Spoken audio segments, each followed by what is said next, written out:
Welcome back, fellow armchair generals. This is Gamer1745 here with my continuing playthrough of Hearts of Iron, well, of the Great War on the Hearts of Iron 4 engine.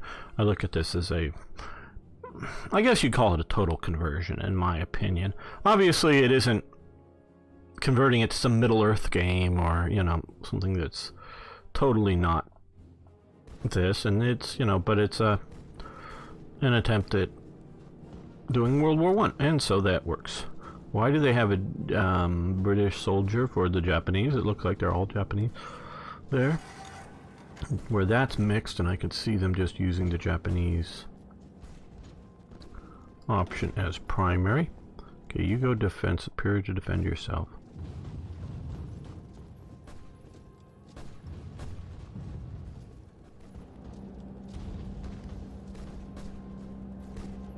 Got to get a breakthrough. That's what we're always thinking. Got to get a breakthrough. Just a little bit more, and we've got that breakthrough. Just a few million more men, and we'll get a breakthrough, and we'll win. And we'll keep pushing. We'll just push against them a little bit harder. A few more million men into the gears of war. Grind them up.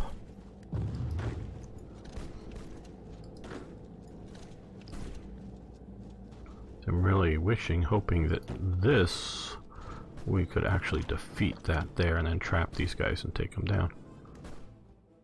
But we have achieved sort of that thing here, in that we have got this pocket, and we need to reduce it.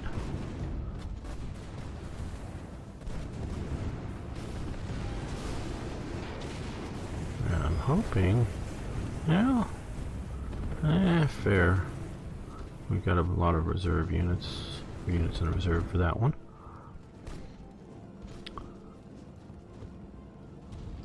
Ah, and we did it. We did it, fellow armchair generals.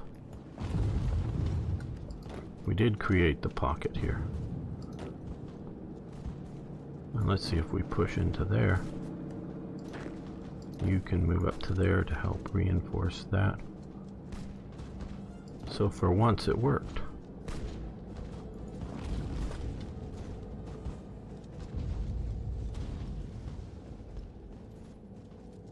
And we've crushed that hole.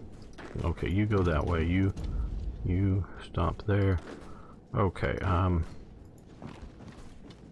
you guys go there. You guys come up here.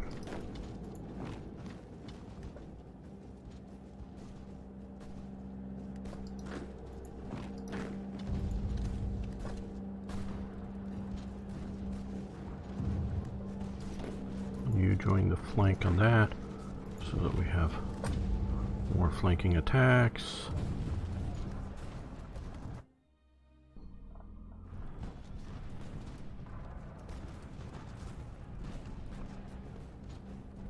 Okay, we've gotten a few more units into there. You come up to there. You guys come around that way.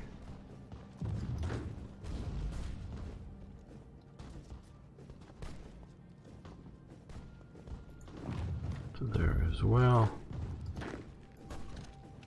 One of you.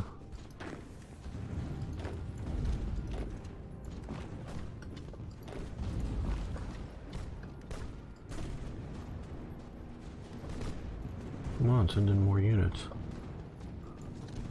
I'm here. I'm pushing on them as well.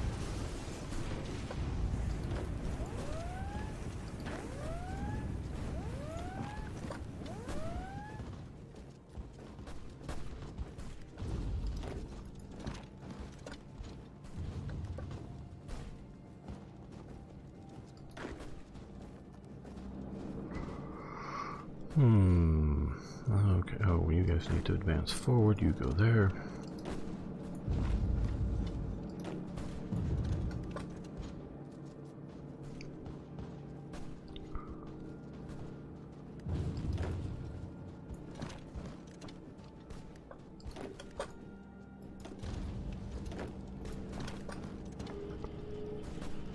What does Turkey want? Expeditionary force wants to send 17? Okay, we'll take that.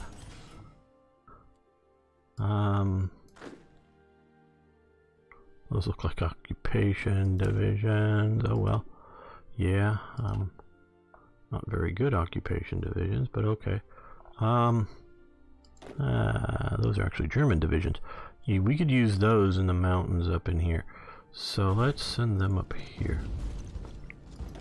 Those are left over from, was heading towards Africa with them, I think, and we put down a revolt.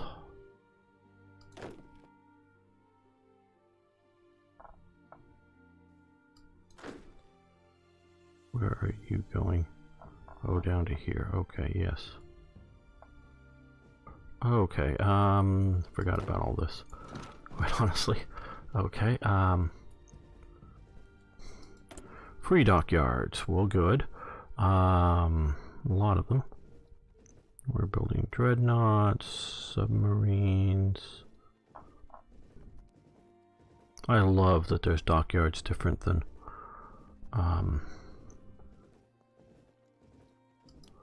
regular production.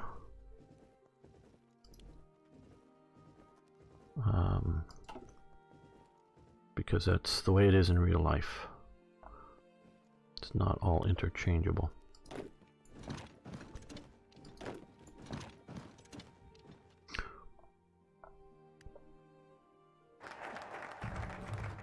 German construction effort, good.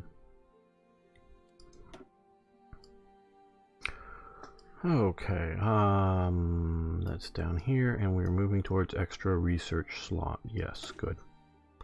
That's what we want to do.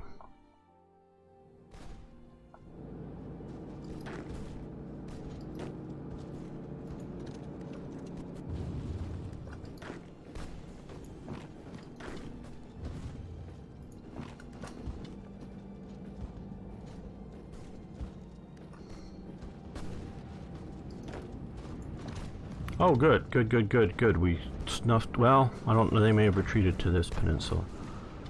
So we will attack the peninsula. As well as defending against attacks from that, well, I'd call that a peninsula. What would that really be between two rivers? No, and we've moved up into here. Okay, you guys come up there, you come to there. You join the, well, it's mostly my push, it looks like.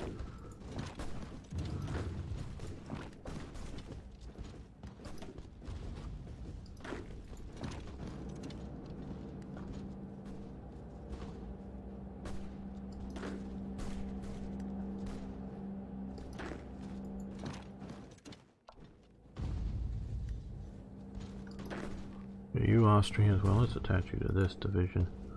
Send you up to the mountains since you're a mountain unit. There's some sort of symmetry about that.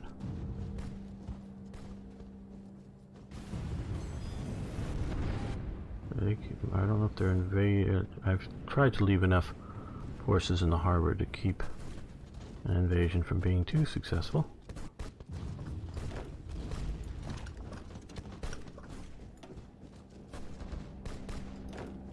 Now you join too. Where are we getting revolts? Okay, down there. Now,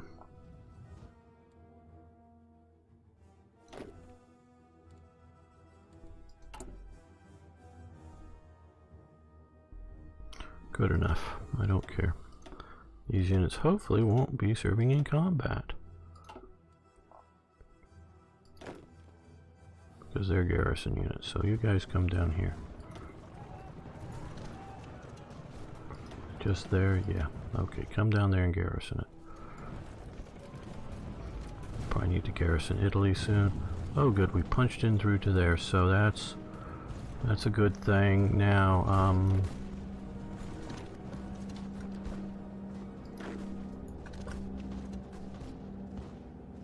so we cut that off.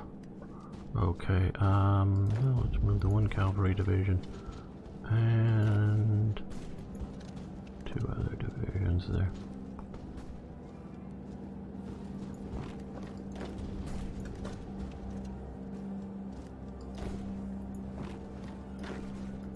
7 join that fight.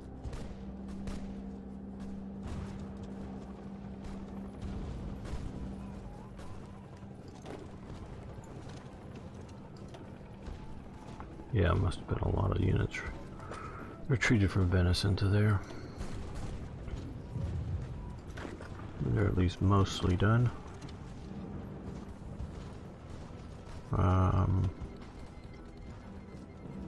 Decline.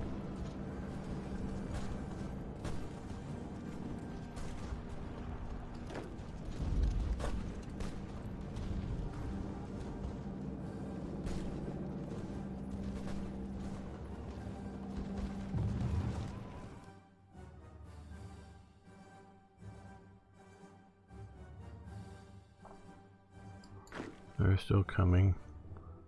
Okay, these guys are up. They were across the river, I gather. Or something. They get pushed back.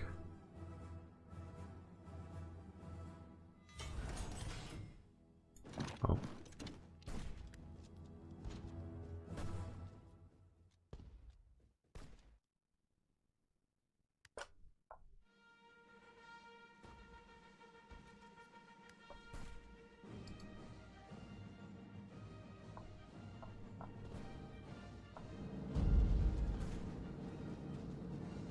Okay, well, that offensive seems to have stalled.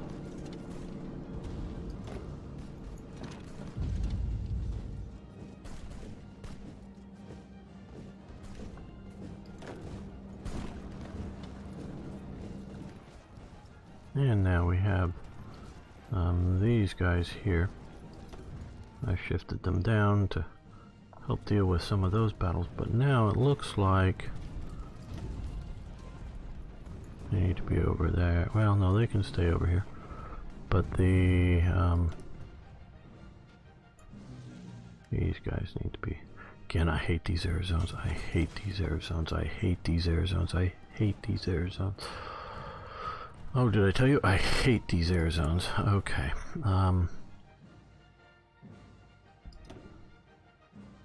Because just for this region, you know,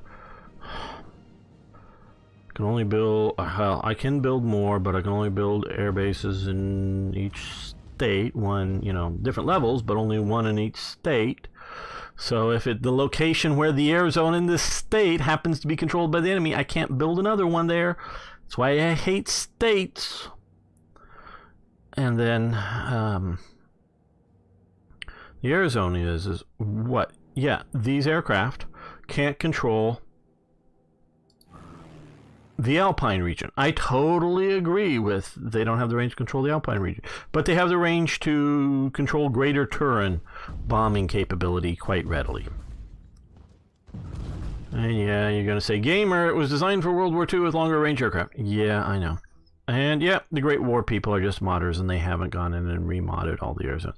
I understand those two things, but I also still hate the airbase thing and whatnot, because if you have, oh, I don't know, a multi-zoned area but sort of remote, because maybe you can guess who prompted this to happen. That there's Northwest Africa, North Africa, and Egypt air zones. They all used to sort of be one. Yeah, because I hate these air zones. I got something done. Well, somebody got something done. I didn't do it. No, don't think I did it. But I poked about it. That's for sure. I did poke about it. And probably other people poked too. So again, it's not all me, but I don't want to. If it seems like I'm just bragging or something, I'm sorry. I don't mean to. I'm not really bragging, but I'm one of the people that poked.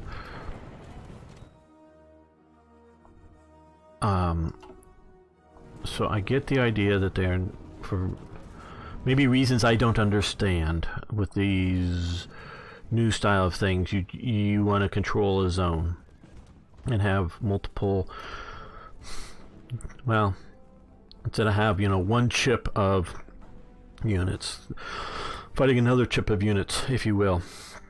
over this one province and then have another fighting over here. I understand that you want an air zone to have this go on and have the attrition concept of the air war.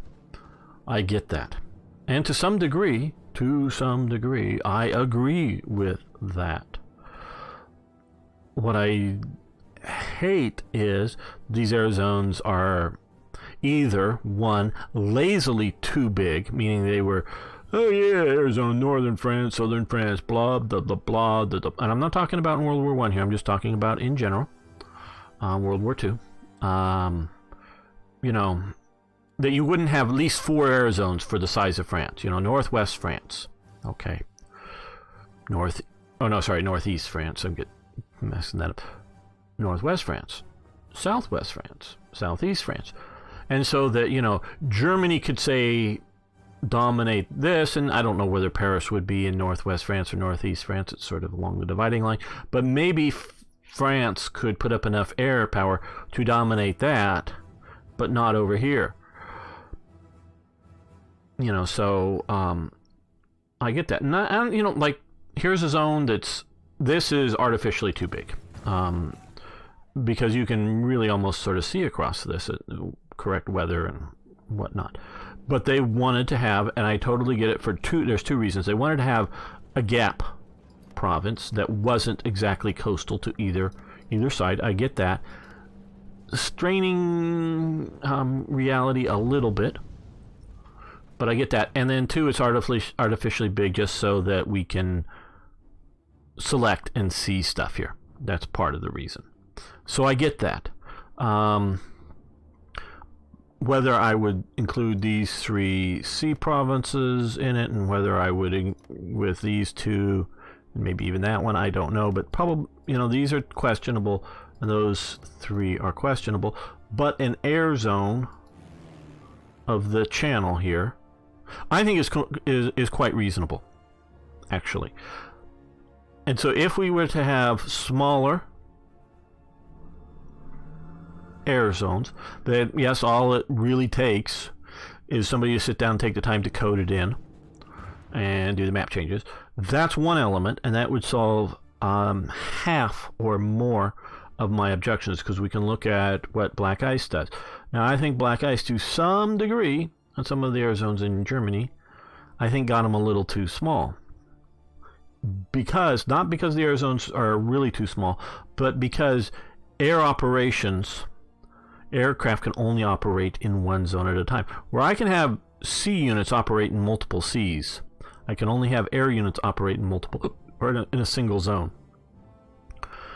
So having, you know, to say have this, you know, have air zones, say, on the state level here, that is outside of wacky states of, you know, the Sudetenland, you know, which shows me why states are so wrong, because you have to draw these wacky zones, and then you create that other one because you give that one up too. Outside it, and not have just provinces, but have most of these air zones, you know, okay, Luxembourg, we all realize that it should be part of, you know, for air zone Wallonie or whatever.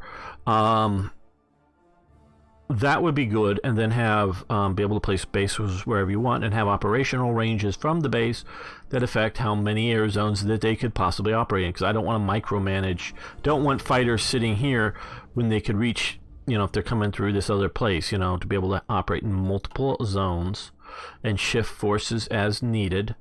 And also, they don't get to magically jump, you know, oh yeah, we're going from Kent to Berlin, and you can't stop us until we get to Berlin. Part of the problem was, for aircraft, was the distance, the sheer how much fuel they had in a tank of gas, you know, in a, as I said tank, and people think I'm talking about a tank of gas. No, you're confusing that with a water carrier, but they didn't like WC. That, again, if you don't know, it happened this time. The British were developing the tank. I don't know what they called it at the time. Land battleship, land cruiser, I don't know, something like that. They were developing it, and they needed a secret name for it. and they didn't because they didn't want even word of it getting out to friendlies as well as enemies, because if enough friendlies know about it, the enemies will start knowing about it.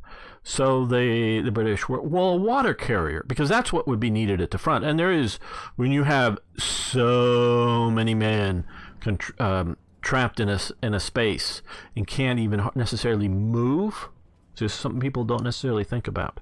This isn't World War II. You have so many men, they're trapped in a space, in their dugouts and their trenches, and they can't just go move somewhere. Because there's communication trenches, there's whatever, but if you walk too far away, you are not going to be available if an attack comes. So you've got to be there. And yes, they rotated units in and out of the front on both sides. I'm not talking about the rotation. I'm talking about there. And you just can't get up and walk around a little bit because somebody's going to shoot you or bombard you with artillery or something like that. So you're sort of trapped in the trench system. Now, okay, and it rains, but all the water, because also the bodies that are in the earth and whatnot, everything is fetid and foul in the trench system. Water is fairly bulky, and especially if you're going to clean yourself, and if you're also preparing food more than just putting a sandwich together. If you're going to boil things, or you're going to make soup or whatever, that was quite common foods, you need, for all these men, for not a platoon, not a company, not a battalion, but divisions worth, crammed in very narrow spaces, you've got to move water in to shower. Now, of course, they didn't shower as often, just people didn't shower as often back then, I'm sure, because many people didn't have showers in their homes, but they still cleaned themselves up, but not as often as at least non-French Westerners. And if you think that is some sort of ethnic slam against the French, I've experienced this, people. And my dad pointed out to me, and then I walked over and thought, used to go to a lot of computer conventions with my dad. Some as a child and some as an adult. My dad likes going to, trade shows type things, very much so, but computer's very interested in it. And in the old Comdex stuff, because that used to be the center of computing, and I used to go to it every year. So I wasn't technically able to solve everything, but I knew what was going on in the computer industry. I really, I didn't know all the details, but I knew what was going on because it was all at Comdex. This was in the days before the web. Didn't say before the internet, before the web, before there was www, and only people like my dad who worked for the Defense Department was actually using the internet, really. Because I'm talking back in the 80s and stuff, when they had sort of green monitors and then orange monitors. You had, your black screen, and you could either have a white monitor, white images on it, or you could have a green monitor, and then briefly they came out with orange ones. So it was black and orange. Yes, I remember those days. And I remember that those were high-tech things back then, yes. So, walked over, and I've experienced this in more recent, they would have international sections in Comdex where different countries would sponsor local, and maybe fairly large businesses in there, but would sponsor booths from other nations. Well, France would do it, and you could literally walk down the aisle. These were often held in Las Vegas, and Las Vegas wasn't, at least at that time of the year, wasn't a very cool place. It was very warm. And you could walk down the aisle, and you don't have to get right up next to them. You could smell the body odor of the French, and you could, if you looked at, compared to the other international booths of Asians and Germans and British and whoever else, there weren't very many people going around the French booths because of the body odor. And so this is a real thing. And yes, I know we have some French viewers, and I'm presuming all of you French viewers are actually the ones that bathe on a routine and regular basis. So I'm sure it is not you, but enough of these businessmen in suits. Yeah, again, these aren't laborers. These aren't people who, you're going, yeah, they just must have been hardworking. No, these guys were standing around in booths and air conditioning air-conditioned booths, or an air-conditioned building. Because trust me, all the convention centers in Vegas are highly air-conditioned because it's highly hot. But you walk outside for a few minutes and you start to sweat. Well, like I say, so the French, still don't seem to bathe that much. Maybe it's changed. Don't know.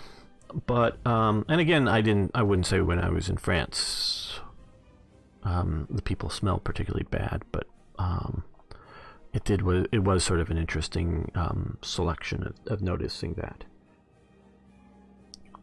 And yeah, so the volume of water needed to deal with all of those people in such a confined area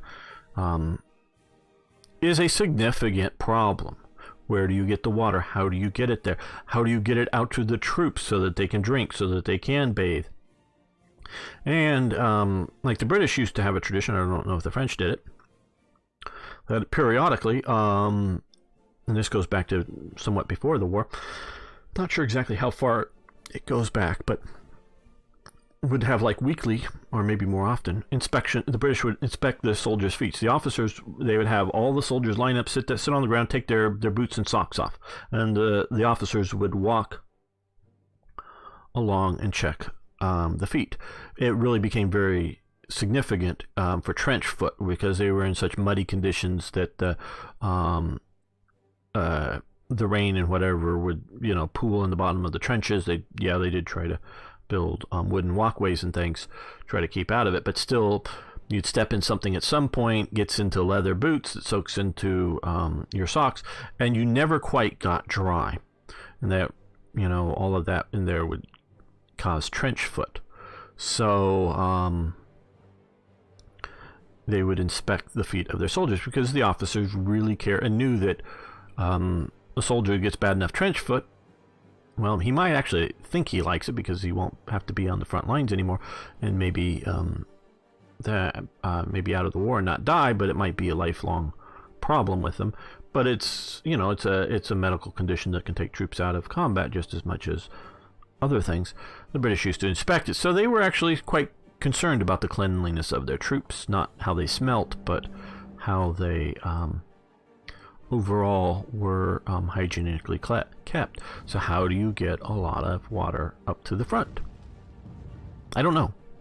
I don't know the answer, other than presumably putting it in some sort of buckets or barrels or whatever and hauling it to the front and putting it in smaller ones to get it up to the troops.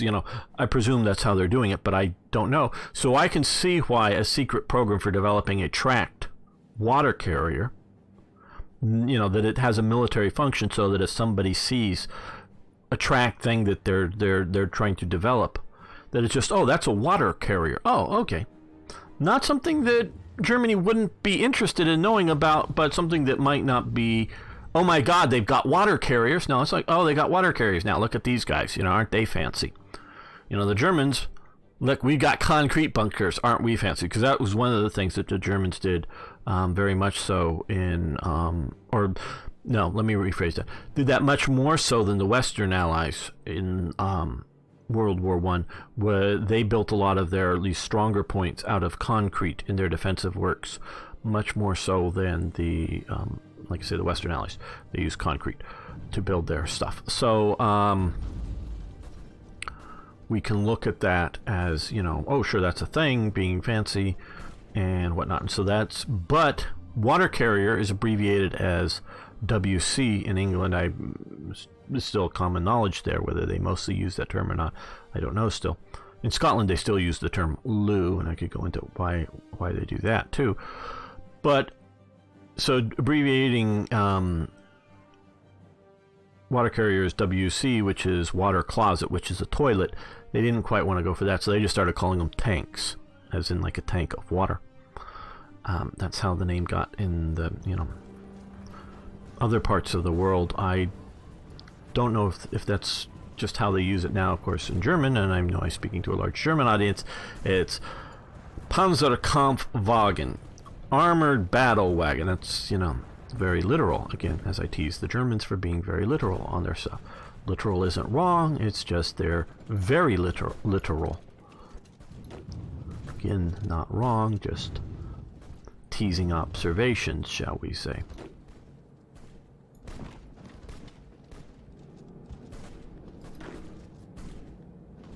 Okay, let's give them to this general and attack with your mountain divisions.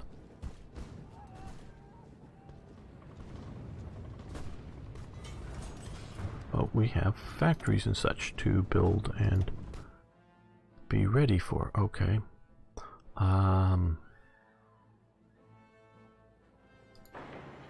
Rhineland out here. Trying to build. Oh, no, I'm trying not to overbuild. And I'm trying to build not at the sea because there I very well may wish to build.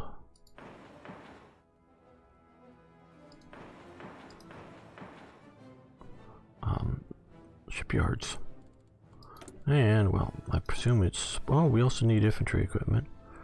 So we finally need something other than support equipment. So let's build some more infantry equipment.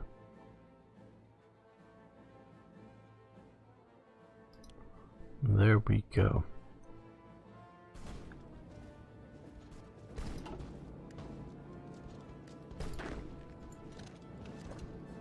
And yes, there's a reason why I haven't grabbed all these other non-occupation divisions, just because, again, sort of that problem I was talking about is too much concentration of force is just going to be you know, overwhelming the local supply system.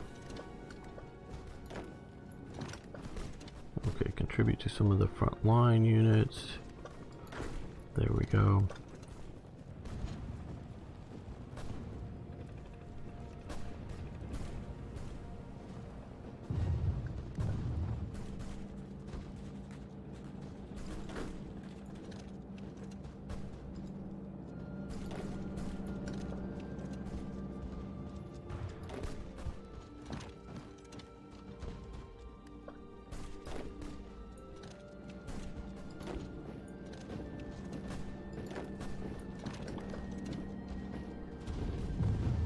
Sort of, well, they have reduced their strength there. I was sort of hoping, maybe in vain, that we would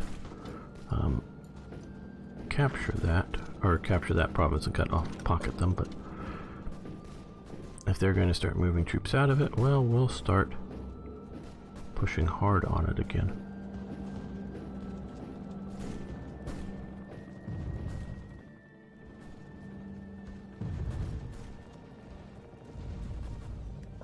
Okay, we're here now. You support that attack.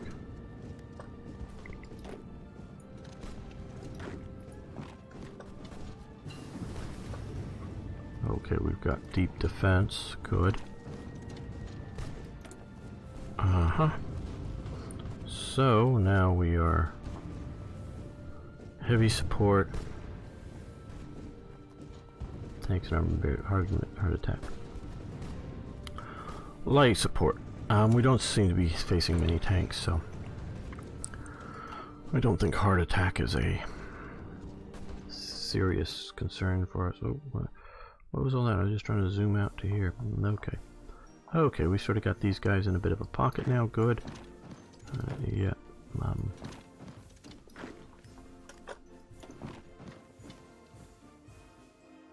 Oh, come on. Where are you? You're taking the long way there.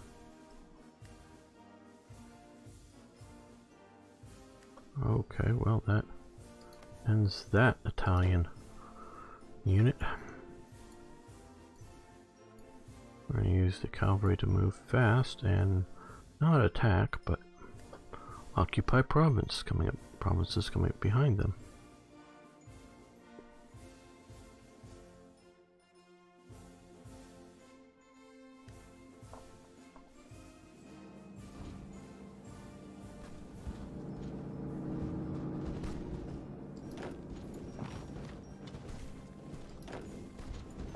Mountain troops attack into the mountains. Try to overwhelm them with your specialist training.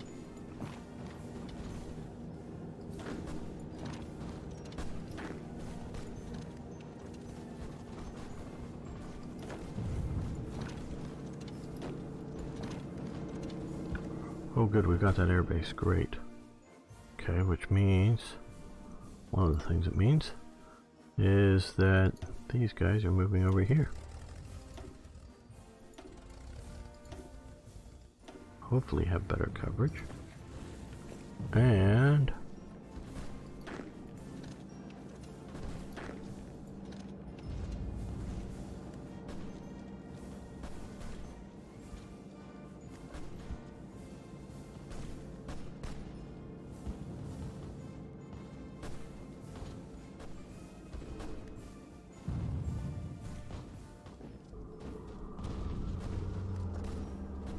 okay, they delayed taking that, but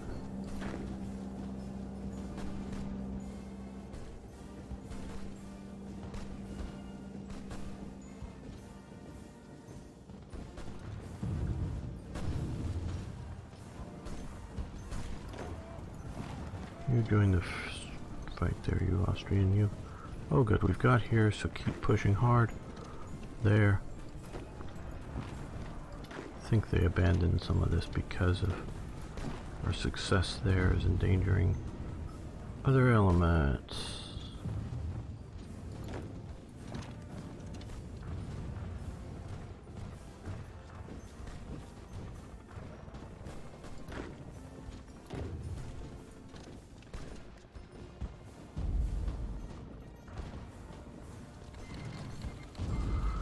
Okay, the Kingdom of Italy is called Belgium as our enemy in the Great German War. Well, that's also another reason why we didn't necessarily move everything else, because I was sort of afraid of actually a naval invasion.